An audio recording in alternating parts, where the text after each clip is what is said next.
바울이 로마 군인들에게 이끌려서 이 안토니아 요새 옆에 있는 이 수비대 그 쪽으로 이렇게 이동하는 그런 과정을 보여주고 있습니다. 바울이 층대에 이를 때 무리의 폭행으로 말미암아 군사들에게 들려갔다. 무리가 폭행해가지고 자기 힘으로 걸을 수가 없어서 군인들이 들쳐매고 이렇게 이동한다. 왜냐? 36절 이는 백성의 무리가 그를 없이 하자고 외치며 따라갔기 때문에. 백성의 무리가 앞쪽에는 무리의 폭행으로 이렇게 기록되어 있는데 36절에는 더 구체적으로 백성의 무리가 이렇게 군중들이 성난 사람들이 외치면서 따라갑니다. 죽이라고. 여기요. 그를 없이 하자라고 하는 말은 죽이자라는 뜻입니다. 그를 없이 하자라고 하는 말은 죽이자라는 뜻입니다. 없애버린다, 존재가 사라진다 라고 하는 것은 인간이 가진 공포의 근원입니다. 내가 없어진다, 내가 소멸된다 라고 하는 것은 가장 큰 비극이고 가장 큰 아픔이죠. 그걸 아는 거죠. 그러니까 본질을 건드리는 그런 문제인데 14장에 사도행전 14장에 루스드라에서도 유대인들이 무리를 충동질해서 돌로 쳐 죽은 줄로 알고 무리들이 시외로 끌어내쳤다. 그렇게 기록되어 있습니다.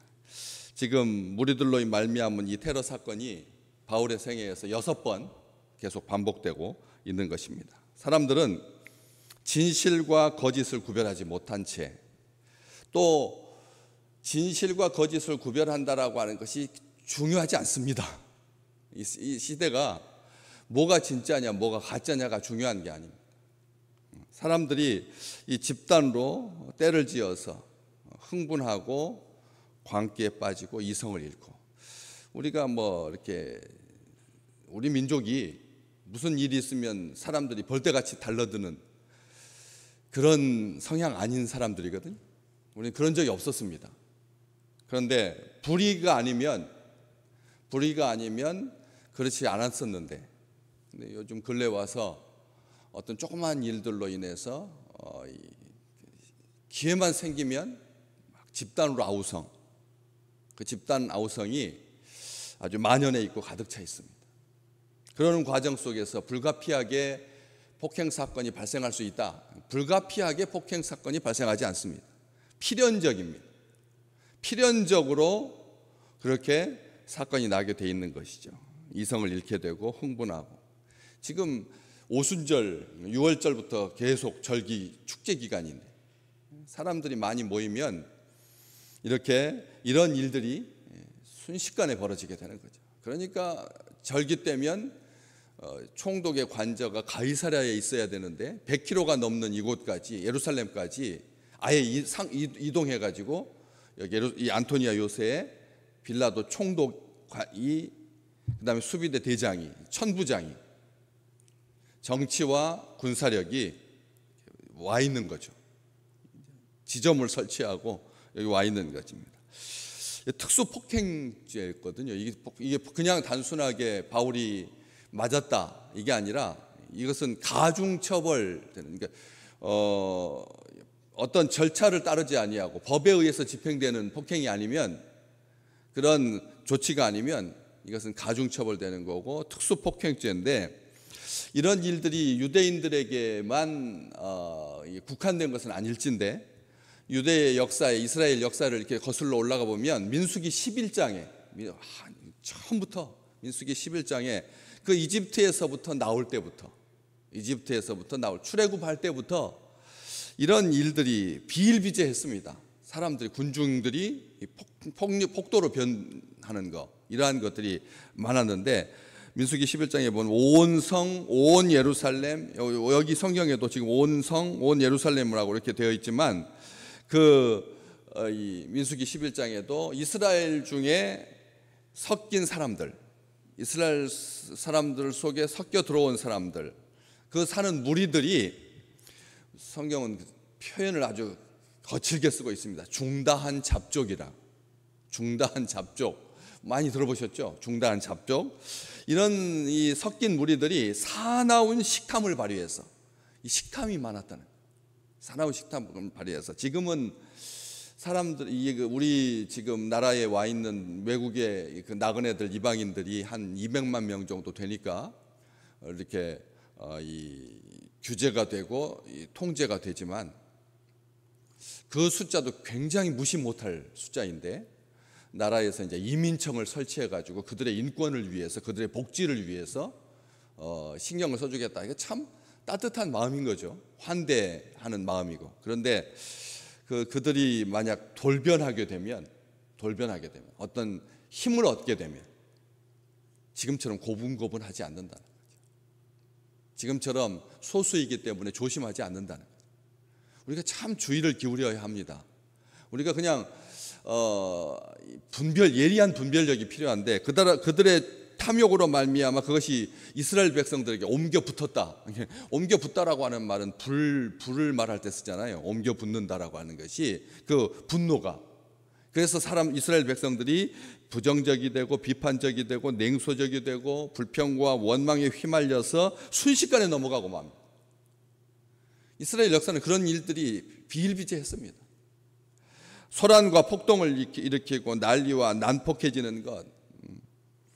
지금 바울이 어떤 상황입니까? 두 사슬의 중범죄자들에게만 적용되는, 바울은 중범죄자가 아니거든.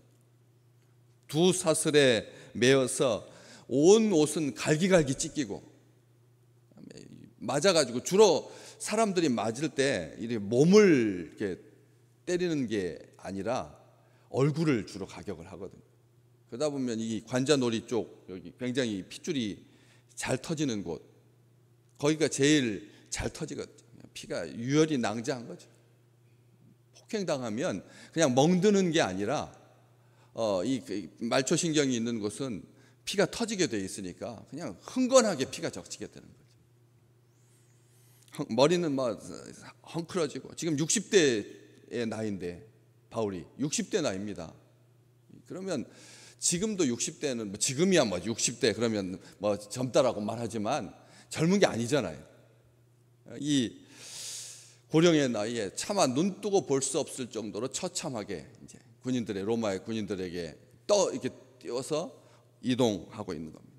그러면서 사람들이 좀 이렇게 그런 사건이 발생하면 이게 폭행 사건이 발생했고 이제 로마 군인들이 출동했고, 그래서 이 바울 치기를 그쳤지만 하면서 계속 하는 이 36절이 백성의 무리가 그를 없이하자고 외치며 따라갔다. 이게 점점 더 바울에 대해서 복음에 대해서 사람들이 얼마나 거칠어져 가고 있는지를 금방 확인할 수가 있는데 점점 더 심해지죠. 나중에 23장 두 장 더 넘기면 거기 12절부터 쭉 무슨 기록이 되어 있느냐면, 바울을 죽이기 전에는 먹지도 마시지도 않겠다라고 심지어 맹세한 사람들, 동맹했다라고 하는 표현을 같이 씁니다. 맹세하고 동맹했다. 이 동맹은 국가 간의 동맹을 말할 때 동맹이라고 그러지 사람들끼리 하는 것을 동맹이라고 하지 않잖아요. 다시 말하면 거국적이라는 겁니다. 그냥 나라가, 악한 나라가, 어둠의 제국이 동맹 결탁을 하는 거예요. 어둠끼리, 총독과 헤롯이 예수님을 죽이려고 했을 때 결탁하고 동맹했던 것처럼 나라와 세력과 세력이 동맹했다. 그런 사람들이 몇 명이었냐면 40명이었다. 결사대가 바울을 죽이기 전에는 먹지도 마시지도 않겠다고 맹세하고 동맹한 사람들이 40명이었다. 계속 나옵니다. 23장에 한 군데만 있는 것이 아니라 그 기록이 12절부터 13절까지 그렇게 40명이었고, 14절에는 아무것도 먹지 않기로 굳게 맹세했다. 21절에도 바울을 죽이기 전에는 먹지도 마시지도 않기로 결심했다. 3번 23장에만 그렇게 기록되어 있는 것을 봅니다. 왜요? 왜 바울을 죽이려고 하는 걸까요? 바울을 왜 죽이려고 하죠? 왜 그런 겁니까? 그냥 이유 없이? 아니죠. 그 이유가 분명합니다. 하나님의 나라, 하나님을 대적하는 그런 악한 그 권세가 그 뒤에 사람들의 열심만 있는 게 아니에요. 잘못된 열심, 이게 다일까? 잘못된 열심인가? 이게 왜 사람들이 왜 이렇게 흥분하는 건가? 바울에게. 여러분, 그런 사람 있어요? 한 사람만 보기만 하면, 그 사람만 보기만 하면 민족이 달라들어서 죽이려고 하는 자. 로마서 10장 2절에서 3절에 딱 이유가 나옵니다. 바울이 써놨어요. 로마서 10장 2절에서부터 3절. 그들이 하나님께 열심히 있으나 올바른 지식이 없어서, 올바른 지식을 따르는 것이 아니라 하나님의 의를 모르고 자기 의를 세우려고, 올바른 지식을 따르는 것이 아니라 하나님의 의를 모르고 뭘 따르려고요? 자기 의를 따르려고, 자기 의를 세우려고 힘써 하나님의 의에 복종하지 아니하였느니라. 로마서 10장 2절과 3절 말씀 다 기록해 놨어요. 우리가 이 말 그들의 잔혹함은 특별한 게 아니라는 말씀입니다. 우리 민족이 언제부터 이랬나? 처음부터 그랬습니다. 이스라엘 유대인들이 언제부터 그랬나? 처음부터 그랬습니다. 인류가 언제부터 그랬나? 처음부터 그랬습니다. 지금 두 개의 전쟁을 지금 겪고 있어요. 이 지구촌이 지금 참고 있는 것 같은데 참고 있는 게 아니라는 거죠. 본성이라는 거예요. 그게 조금 공백만 생기면 그걸로 치고 들어가려고. 우리도 사람과 사람도 그렇잖아요. 나이가 들어갈수록 더욱더 조심해야 합니다. 더욱더 꼭 유치원생들 같아지는, 정말 얼마나 이 바보 같은 일들인데, 이게 특별한 우리 안에 잠재된 내재적인 본성, 이 죄의 보편성, 죄의 평범성, 아무것도 정말 딱 보면 멀쩡하게 생겼거든. 그런데 어제 보세요. 엘리베이터 안에서 야구방망이를 꺼내가지고 20대 남자애가 40대 여자를 그냥 무차별 폭행해가지고 막 부러지고 막 터지고, 가방에서 어떻게 그런 일이 발생한다니까요. 이방인의 손에 넘겨준 죄 하나님께서 간구하지 않으실 건데, 이게 아무것도 아닌 것 같잖아요. 하나님께서 분명하게 선지자를 통해서 경고하셨고 알려주셨는데, 창세기 37장에 요셉을 미디안의 상인들에게 팔아넘긴 형제들의 죄, 하나님께서 오늘 그것을 엄중히 물으신다는 거죠. 우리가 다른 사람들에게는 이런 의분이 없는데 왜 같은 피를 나눈 형제들끼리 이런 일들을 하는가? 바울이 정확하게 말했던 것처럼 하나님께 열심히 있지만 올바른 지식을 따르지 아니한, 힘써 하나님의 의에 복종하시기를 주의 이름으로 축복합니다. 자기 열심이라는 거예요. 자기 열심. 자기 제 딴에는 다 그래요. 다 물어보면 열심히 있으니까 그렇게 화를 내는 거죠. 열심히 있으니까 흥분하는 거죠. 만약 열심히 없다면 그냥 무덤덤할 겁니다. 참 하나님께서 좋은 마음을 주신 건데 그 열심을 어디다 쏟아야 된다고요? 하나님의 의에다가 쏟아야지. 하나님의 의에 힘써 복종하지 아니하면 자기 의가 드러나기 시작한다. 자기 의가 드러나. 제가 자주 늘 말씀드리지만 제일 쉽게 드러나는 것이 금식하는 거, 새벽기도 하는 거, 주일 예배 참석하는 거야. 그래서 그것 가지고 자기 의를 삼는 사람은 없지만 다른 것보다 조금 한술 더 뜨는 것 가지고 자기 의가 되기 쉽다고요. 자기 의가 되기 쉬워요. 그렇기 때문에 조심하셔야 됩니다. 악을 선으로 바꾸시는 하나님, 미쁘신 하나님, 그 열심만이 아름답고 향기롭지 인간의 열심은 순식간에 돌변하게 돼 있습니다. 그렇잖아요. 늘 말씀 나누잖아요. 목사님 오셨을 때 가방 들어주는 사람이 제일 위험한 사람이다. 목사님 오셨을 때 가방 들어주는 사람이 제일 위험한 사람이라는 거예요. 참 우리의 열심이라고 하는 것이 얼마나 얇은지, 오늘 하나님께서 우리를 위해서 행하실 그 아름답고 선한 것, 그게 하나님의 열심인데, 우리 안에서 착한 일을 시작하시는 분은 하나님이시고, 그리고 그것을 이루실 분은 우리 하나님밖에 없는데, 내 열심으로 이루는 거 아니라는 거예요.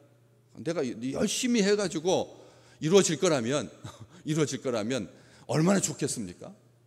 그런데 사람을 죽이는데 그 열심이 사용된다는 것을 알기에 우리의 열심은 내려놓고 오직 십자가의 의만 부여안고 앞으로 나가는 행복한 하루 되시기를 주의 이름으로 축복합니다.